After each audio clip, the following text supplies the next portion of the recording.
सरल आसान ज़िंदगी। तो दोस्तों इस समय हम खड़े हुए हैं चिन्हाट के जूनियर हाई स्कूल में, जहां पर चल रही है एक भव्य श्री राम कथा। जैसा कि आप देख रहे हैं, हम पंडाल के अंदर आ गए हैं और ये कथा श्री साकेत धाम चैरिटेबल ट्रस्ट के क्रांतिकारी कथावाचक श्री बाल भरत व्यास जी के द्वारा की जा रही है, जो कि बाल भरत व्यास जी महाराज एक वास्तव में क्रांतिकारी कथावाचक हैं। और हम आए हुए हैं, आप जैसा कि आप देख रहे हैं ये मंच बना हुआ है, मंच पे व्यास गद्दी है, महाराज जी इस पे बैठेंगे और अपनी कथा का वाचन करेंगे। तो आइए शुरू करते हैं, वीडियो स्किप मत कीजिएगा, वीडियो बहुत इंटरेस्टिंग होने वाला है। लिया था और किसके पीछे चल दिया था? एक जटा वाले के पीछे। अब आजकल तो आपके घर के 15 वर्ष के लड़के आज आपके घर के यहाँ बड़ी खुशी की बात है कि कथा में नौजवान भी आते हैं। धर्म कार्यों में राष्ट्र के कार्यों में नौजवान नहीं आएंगे, नवयुवक नहीं आएंगे तो न तो धर्म की रक्षा होगी और न तो देश की रक्षा होगी। भगवान श्री राम एक संत के पीछे पीछे चल पड़े थे। मैं ये नहीं कहता हूं कि आपका भी 20 साल का 18 साल का बेटा संत के पीछे पीछे चल पड़े, लेकिन एक बात नोट कर लीजिएगा, आप और आपके घर के बच्चे भारतीय संस्कृति को देखकर हंसी न उड़ाएं। आपके घर के बच्चे संत महात्मा को देख करके मजाक न बनाएं। पीछे पीछे क्या चलोगे यार? संतों के लिए, धर्म के लिए तुम हथियार क्या उठाओगे? राम जी ने तो उठा लिया था, सैनिक बन गए थे, और तुम मजाक उड़ा रहे हो। राम रहीम आ गए, राम पाल आ गए। जहां देखो जिधर जाता हूं ये नौजवानों के मुंह से एक बात निकलती है, तुमने च्यवन, अंगिरा, गर्ग और गौतम को नहीं पहचाना, वो इतिहास तुम भूल गए हैं? महात्मा श्री विश्वामित्र के पीछे रघुनाथ चल दिए हैं। 4 पंक्ति बोलकर आगे बढ़ना चाहूंगा। ये 4 पंक्ति आप लोग अपनी डायरी में लिख लीजिए, नोट कर लीजिए। कि लुटता हुआ वतन देख कर खौले नहीं, और सोचो ऐसे खून की रवानी किस काम की। लुटता हुआ वतन और देख कर खौले नहीं, सोचो ऐसे खून की रवानी किस काम की। और स्वार्थों के चौसर पे हारती ही जा रही हो, स्वाभिमान शून्य जिंदगानी किस काम की। कि जिसमें न त्याग, देश प्रेम ही न बलिदान, और यारो जिंदगी की वो कहानी किस काम की। और कर्ज बिना माटी का चुकाए ही जो ढल जाए, दोस्तों बताओ वो जवानी किस काम की। कर्ज बिना माटी का चुकाए ही जो ढल जाए। दशरथ जी महाराज ने विश्वामित्र को, रघुनाथ को समर्पित कर दिया, सौंप दिया, धर्म की रक्षा के लिए, अविद्या के विनाश के लिए, राक्षसों के विनाश के लिए। कि जवानी किस काम आएगी? ये गुटखा का प्रचार करने वाले, दारू का प्रचार करने वाले, जिनको आप लोग हीरो कहते हैं, शर्म आती है। उनके फोटो टी शर्ट पर छाप करके पहने घूम रहे हैं। कोई रजनीगंधा का प्रचार कर रहा है तो कोई पता नहीं क्या क्या क्या क्या क्या कहते हैं, उनको आप लोग हीरो कहते हैं। नशीली वस्तुओं का प्रचार, अभी कोई गांजा लिए पकड़ा जाए तो जेल हो जाएगी, उसी गांजा का प्रचार कर रहे हैं। उसी मादक पदार्थों का प्रचार बड़ी बड़ी 20 बाई 30 की होल्डिंगों में हो रहा है, और सबसे अधिक आकर्षित हो रहा है देश का नौजवान। हीरो देखना है तो आज के प्रसंग में देखिए, उन्होंने धनुष उठा लिया है। सारे विश्व का कल्याण करने वाले यज्ञ का जो विनाश करेगा उसका श्री राम विनाश कर देंगे, ये प्रतिज्ञा लेकर अयोध्या से राम विश्वामित्र के पीछे चले। कितने लोगों ने हीरो कहा इनको? ये कोई नहीं कहते, सब कहते तो काल्पनिक थे, तो हुए ही नहीं। अपने विनाश का बुलावा ये हिंदू किस तरह दे रहा है? तो आज भगवान की इस पावन विवाह की घड़ी में हम आपको मिथिला नगरी लेकर चलते हैं। कल मैंने आपको बताया था कि रामायण में 4 ही नगरी है। पहली अयोध्या बुद्धि की नगरी है, और मिथिला मन की नगरी है। चित्रकूट चित्त की नगरी है, अहंकार की नगरी लंका, मन की नगरी जनकपुरी बुद्धि की नगरी अयोध्या, बुद्धि का काम जानते हैं। आज तो कथा में चलेंगे चाहे जो हो जाए, चाहे जितना नुकसान हो जाए, आज तो चल के मानेंगे। ये काम बुद्धि का है, मतलब निश्चय कर लेती है। और मन का काम क्या है?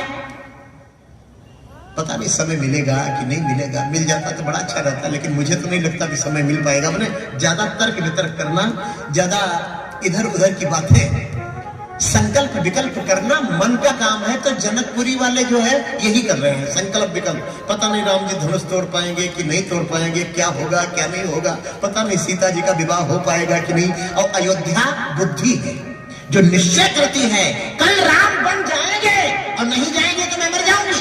कैकेयी बुद्धि, चित्त चित्रकूट है। राम जी का फोटो खींच लेता है, अरण्य कांड में आगे बताऊंगा। समय अभाव बहुत रहता है, कुछ बता नहीं पाता हूं, इसीलिए मैं कह रहा हूं एक एक मिनट कीमती है कथा में।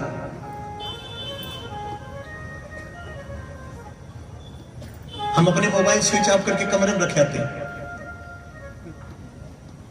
3 मोबाइल लेके कथा में बैठोगे तो 3 घंटा बैठे तो रहोगे, लेकिन श्रोता कभी नहीं बन पाओगे। ये मैं नहीं कह रहा हूं कि मोबाइल छोड़ दो, लेकिन जो बीमारी बता रहा। एक बहुत बड़े सेठ जी भागवत कथा चल रही थी, आगे आगे आगे आगे आगे आके बैठते, 2 नौकर लाके बैठते हैं। अब फिर मोबाइल निकाले, हाँ हेलो, कुत्ते को ब्रेड दिया कि नहीं दिया? नौकर को फोन लगा, आगे बैठे, कुत्ते को ब्रेड दिया, थोड़ा मक्खन लगा के देना। मक्खन, अभी मैं कथा में बैठा हूँ, बाद में बात करूंगा। सुनो, फूफा जी आने वाले थे, रेलवे स्टेशन जाकर के उनको रिसीव करके ले आना और बढ़िया चाय पिला देना। सुनो, शुगर के मरीज है, चीनी मत डालना, अभी बाद में फोन करना, मैं कथा में बैठा हूँ। अरे हम कहा तुम कलेश हो कि कथा में बैठे हो भाई? मैंने पता ही नहीं है, मालूम ही नहीं है कि मैं कहां बैठा। हाँ? मैं आपको सही बताऊं, तमाम लोग कहते बन के मंच पे आ जाते, उनको ही नहीं पता है मैं कहां बैठा। मोबाइल, हाँ हेलो, गोलू आया कि नहीं? कथा चलती है। बोलो राजा रामचंद्र भगवान की जोर से जयकारा लगाए, वीर बजरंगबली की। आज के समय में क्रांति की आवश्यकता है। क्रांति माने झगड़ा नहीं, लड़ाई नहीं, क्रांति माने परिवर्तन। क्रांति नहीं आएगी कथा पंडालों में तो कथा बथा कोई पूछे उछेगा नहीं। यदि इतने लकीर पीटते रह जाओगे कि गेहूं की केवल रोटी बनती है, तो फिर गेहूं का कोई मूल्य होने वाला नहीं है। अब जब ये प्रचार हो जाएगा, नहीं गेहूं की पूरी भी बनती है, गेहूं का पराठा भी बनता है, गेहूं का समोसा भी बनता है, गेहूं का बिस्किट भी बनता है, तब गेहूं का मूल्य होगा। ये लकीर पीटना बंद करो। ताड़का को मारा भगवान ने सबसे पहले।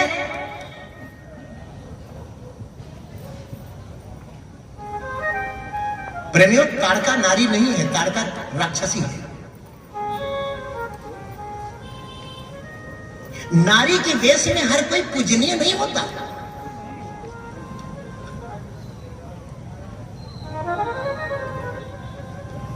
कृष्णावतार में सबसे पहले भगवान श्री कृष्ण ने पूतना को मारा, और रामावतार में सबसे पहले ताड़का को मारा। सुबाहु को भगवान ने अग्निबाण से मारा, मरीच को उठा करके मानवास्त्र से। वाल्मीकि रामायण में 32 प्रकार के अस्त्रों का वर्णन है। मानव, मोहन, गंधर्व। अस्त्र और शस्त्र माने जानते हैं? अस्त्र जो फेंक के चलाया जाए, और शस्त्र माने जो पकड़ के चलाया जाए। बोले ये बंदूक जितनी है, राइफल, ये सब अस्त्र में आते हैं, और जो पकड़ के चला जाए तलवार, शस्त्र है। अस्त्र और शस्त्र, ये 32 प्रकार के वर्णन है वाल्मीकि रामायण में, और उनके नाम भी लिखे हैं। मानव, मोहन, गंधर्व, स्वापन, विलापन, जृंभण, सुदुर्जय, वज्रास्त्र, कालास्त्र, पिनाकास्त्र, सूखी गीली, 2 प्रकार के शरीर है, क्रौंचास्त्र, मंथनास्त्र, वायव्यास्त्र, ऐसे तमाम अस्त्र। लोग सोचते हैं AK-47 बन गई तो बहुत ही आधुनिक अस्त्र हमें मिल गया।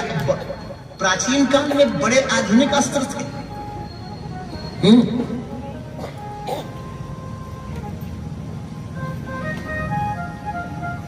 उनको राम जी को समर्पित किया। आजकल जो एटम बम है, परमाणु बम है, हमारे ग्रंथों में उसे ब्रह्मास्त्र कहा जाता था, जिसका कोई निदान नहीं है। महाभारत आदि ग्रंथों में, श्रीमद् वाल्मीकि रामायण आदि एक से ऐसे अस्त्र शस्त्रों का वर्णन है प्रेमियों कि पढ़ते ही मन प्रसन्न हो जाता है। ये हमारी विधा थी, प्राचीन विधा थी, प्राचीन विज्ञान था।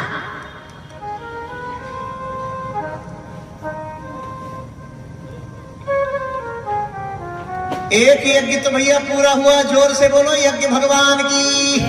अरे यज्ञ वही विष्णु, यज्ञ विष्णु का रूप है। और ये कथा सुनना न कलयुग में, ये ज्ञान यज्ञ है।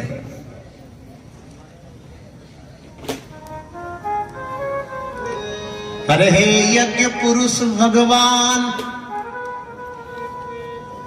तुम्हारी जय हो। आप लोग क्यों हंस रहे हैं? अरुण जी पर्ची ला रहे हैं इसलिए। पर्ची के बिना तो खर्ची नहीं निकलेगी। एक यज्ञ पूरा हुआ।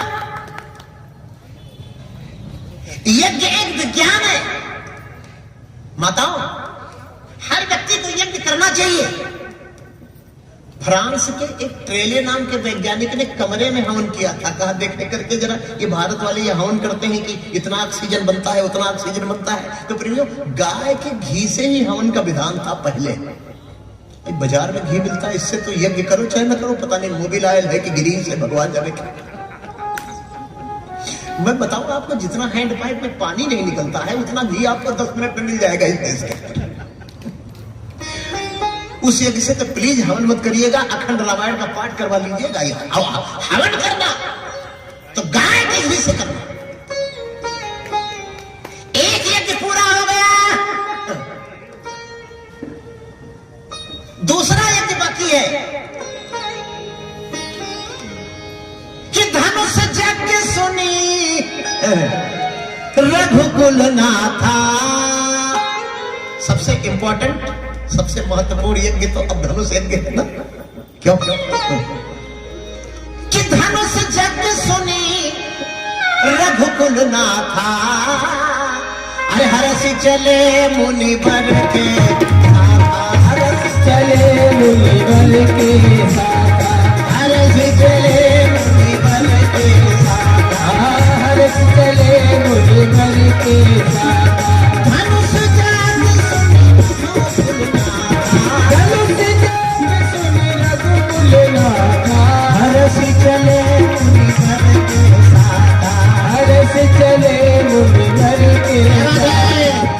परीक्षित राजा को जब सुखदेव जी श्रीमद् भागवत सुनाने लगे थे ना, तो ए भाई बहुत काम की बात बता रहा हूं। 4 चीजों को जीतने के लिए कहा था सुखदेव स्वामी ने। प्रथम स्कंद के प्रारंभ में भागवत में बोले, राजन ये भागवत या कोई भी चरित्र अंदर तभी जाएगा जब 4 चीजें आपके द्वारा जीती जाएंगी। परीक्षित जी बोले, गुरु जी जल्दी बताइए वो 4 चीजें कौन कौन है। तो सुखदेव स्वामी बोले, पहले जितासनो, आसन जीतो। और नंबर 2 जीता श्वासो, श्वास जीतो। सबको सवेरे प्राणायाम करना चाहिए, अनुलोम विलोम 2-5 मिनट लगता है, जरूर करना चाहिए। ये श्वास है तो सब कुछ है। जित संगो, आसक्ति जीतो। कम से कम 3 घंटा तो रजनीगंधा कथा में तो मत खाओ, ठीक? ज्यादा तो नहीं जीत सकते, और चाहो तो छोड़ दो, संकल्प करा देते, फूल देके हाथ में कसम खिला देते, आओ। है हिम्मत? नहीं, कोई नहीं आएगा, कोई नहीं खाता। नहीं जबरदस्ती, नहीं जबरदस्ती, कोई जबरदस्ती नहीं किसी से। अभी मौका है 4-5 दिन का, आखिरी तक आप दान देना चाहे, सबसे बड़ा दान है। आश्रम के लिए 10 बोरी सीमेंट मत देना, लेकिन अपना गुटखा बीड़ी सिगरेट हमको दे देना तो बड़ा अच्छा रहेगा। सोचे छुट्टी मिली, सीमेंटों में देनी पड़ेगी।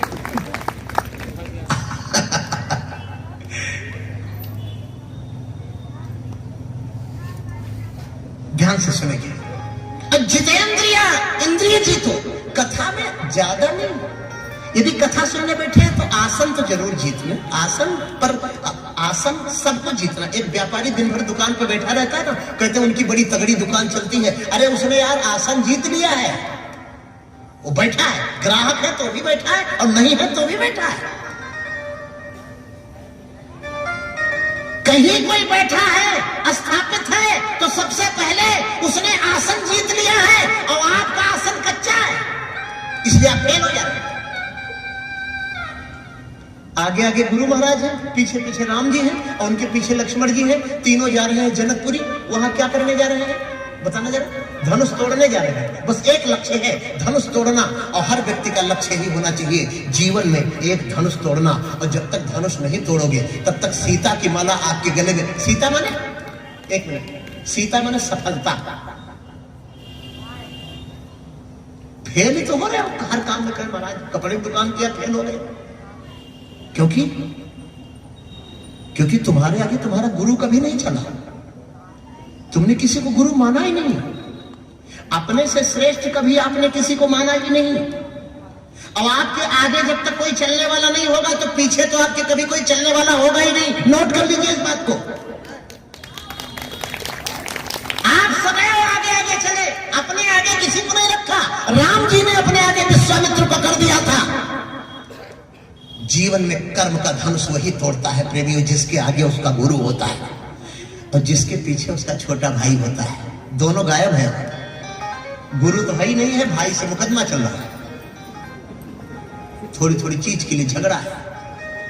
वो उसके लड़के की शादी में नहीं बारात जाता है, वो उसके लड़के की शादी में बारात नहीं जाता। एक जगह में भागवत करने गया, अभी जल्दी की बात है, 15 दिन या 1 महीना हुआ होगा। जब अंतिम दिन भंडारा हुआ तो उसके 2 भाई आ गए, बोले महाराज हम क्या भोजन नहीं करेंगे। अरे हम कहा आज ही दिन मिला था।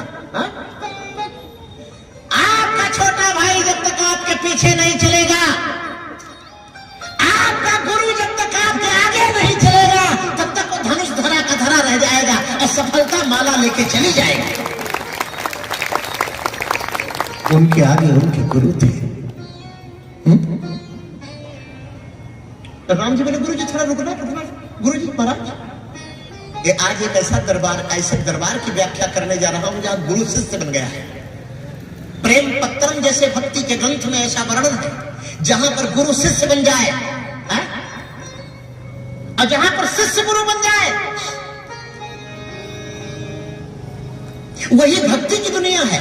कि नीर बिन मीन दुखी अछीर बिन शिशु जैसे, अपीर किए औषधि बिन कैसे रहो जात है। और चातक जो स्वाति बूंद, सुंदरदास जी का छंद याद आ गया, सुना देते। और चातक जो स्वाति बूंद और चंद्र को चकोर जैसे, और चंदन की चाह करी सर्प अकुलात है। निर्धन जो धन चाहे कामिनी को कंत जैसे, अवैसी जाके चाहता ही कछु न सुहात है। अप्रेम को प्रवाह ऐसो, अप्रेम जहां नेम कैसो, सुंदर कहत ए तो प्रेम ही की बात है। अप्रेम को प्रवाह ऐसो, प्रेम जहां प्रेम है वहां नेम नहीं है भैया।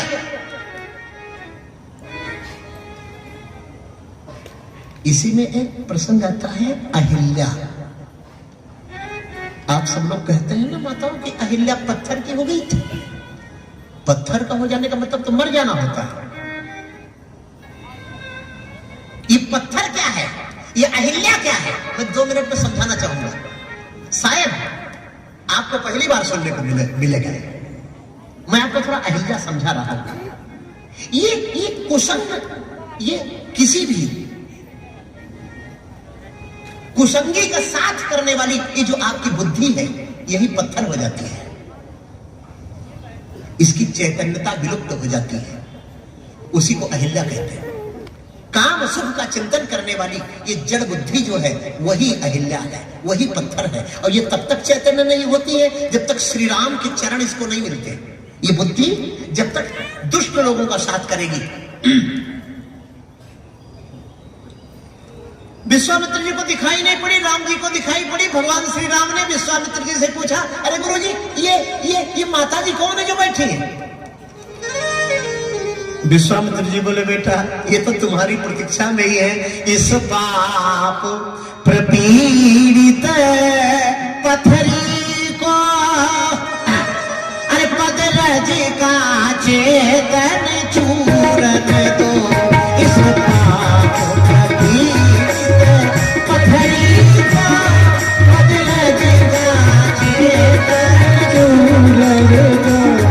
इस पाप प्रपीड़ित पथरी का का चेतन चूरन दो। यह पतिता है पावन पद दो, यह पति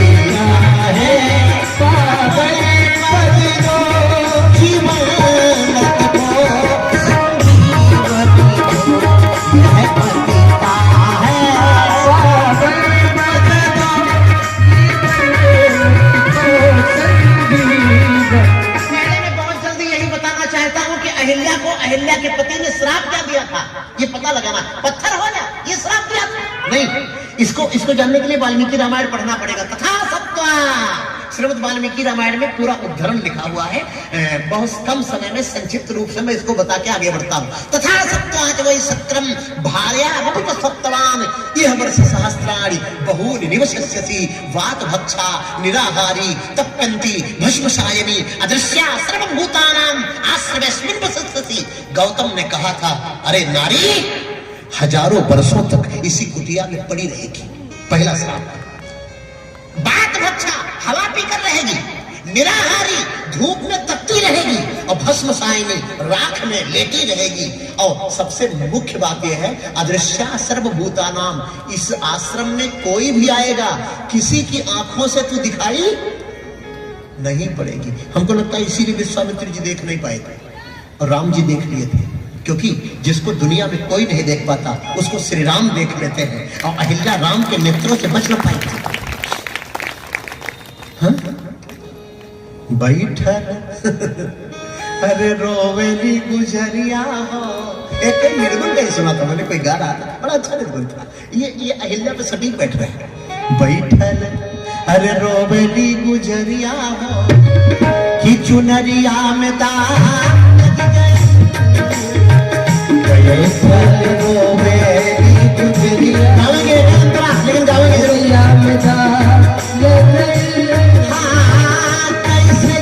पिया की नजरिया हो, कैसे जाए पिया की नजरिया हो।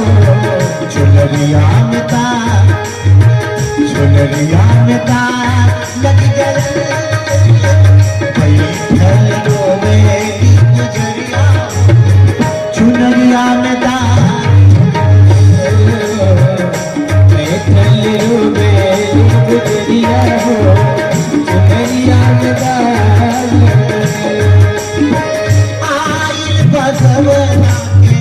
हमारो संदेश हमारो संदेश जाई के बहमरा के पियवा के देश, जाई के बहमरा के पियवा के देश। बोली आइल हमारी दुआरिया, चुनरिया में तारा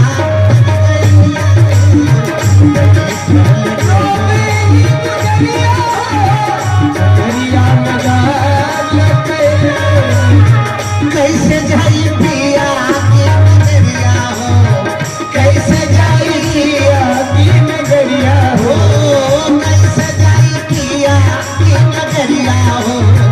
चुनरिया में तारा गुजरिया हो, चुनरिया में तारा। हजारों वर्षों से साप संतप्त नारी। बोलो जय श्री हरि। बहुत अच्छी संख्या में आप लोग आए, एक बार जरा अपने लिए ताली बजा लीजिए। और क्या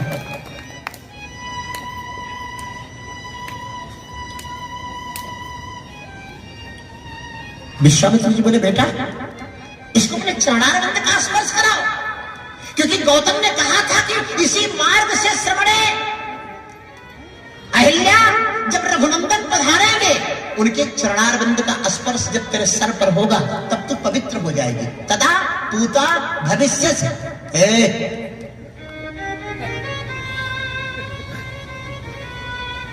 तब पवित्र हो जाएगी।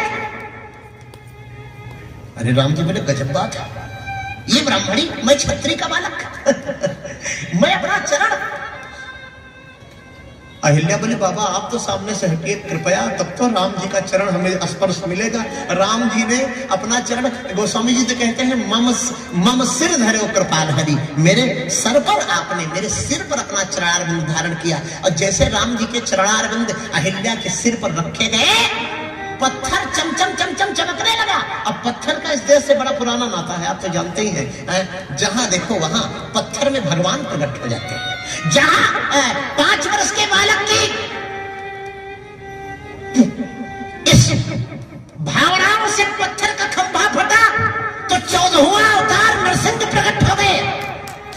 एक शायर ने कहा कि अरब की बात जाने दीजिए, हमको पता क्या है। लोग कोई कह रहा था मुसलमान पत्थर को मक्का में चूमते, तो हमने कहा हिंदू भारत में पत्थर को पूजते हैं। बोलो जैसे है पत्थर दोनों जगह केंद्र बिंदु। मक्का में वो चूमा जाता है, भारत में वो पूजा जाता है। किसी ने कहा अरब की बात जाने दीजिए, हमको पता क्या है, वहां पत्थर की है क्या हैसियत। हम तो गए नहीं, काफिर जा नहीं सकता, हमको पता क्या है। लेकिन भारत में तो देख सकते हो, हमें तो देखना है भारत में कितनी बुत परस्ती है, इस हमारे मुल्क ने पत्थर से कितनी दोस्ती की है। दरो दीवार पे पत्थर यहाँ जलवे दिखाते हैं, कहीं ये चूमे जाते हैं, कहीं ये पूजे जाते हैं। दरो दीवार पे पत्थर यहाँ जलवे दिखाते हैं। अस्से प्राणा प्रतिष्ठन्तु मंत्र से मूर्तियों में प्राण प्रतिष्ठा होती है। उनकी तरफ आप जब गौर से देखते हैं तो उसमें से एक ऐसी किरण आती है जो आपको ऊर्जा देती है। और क्या मूर्ति मंदिर से निकल के आपको बुरा कर्म करने से थोड़े रोकेगी, वो तो एक ऊर्जा है। चुंबक को जब लोहा मिलेगा तो चिपकेगा, बस मैं इतना जानता हूं।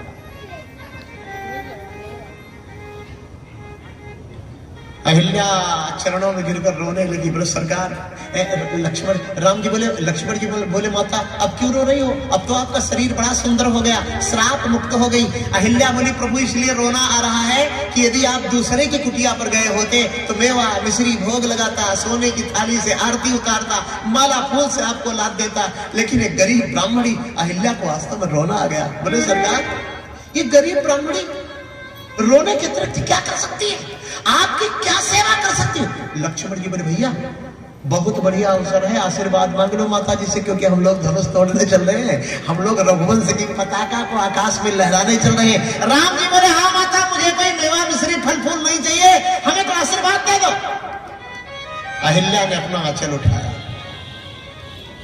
पहले भारत की महिलाओं के पास आंचल होता था जिससे वो आशीर्वाद देती थी, आजकल आंचल गायब, बाल गायब।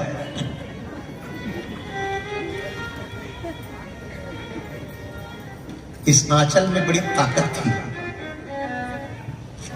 और जो कट्टर भारतीय महिलाएं हैं, मैंने देखा है दूसरे देशों में भी साड़ी पहने घूमती है, और जो हीन भावना से ग्रसित